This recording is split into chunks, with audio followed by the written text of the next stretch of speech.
ভিডিওতে দেখা যাচ্ছে সার্জিস আলম এনসিপির বিভিন্ন সদস্যদের সাথে আড্ডা দিয়ে বের হচ্ছেন, অর্থাৎ তিনি এনসিপির সাথে যোগাযোগ রক্ষা করেন। এই বিষয়টা নিয়ে বিএনপি সহ বিভিন্ন দল বরাবরই আপত্তি জানিয়ে আসতেছে। এই ভিডিওতে সেই বিষয়টা প্রমাণসহ উপস্থাপনের চেষ্টা করা হয়েছে। তো এখানে অনেকেই মন্তব্য করতেছে বন্ধুবান্ধবের সাথে আড্ডা দিতেই পারে, তাদের উদ্দেশ্যে আমার এই ভিডিও।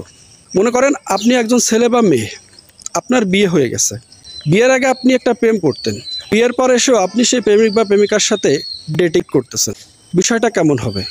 এটা যেমন একটা অবৈধ বিষয়, ঠিক সেরকম সার্জিস আলম নিরপেক্ষতার শপথ নিয়ে উপদেষ্টার আসনে আসীন হয়েছেন। তিনি কোনোভাবেই, বিশেষ করে ওই সব বন্ধুবান্ধবের সাথে আড্ডা দিতে পারেন না যারা কিনা কোনো একটা দলের সদস্য।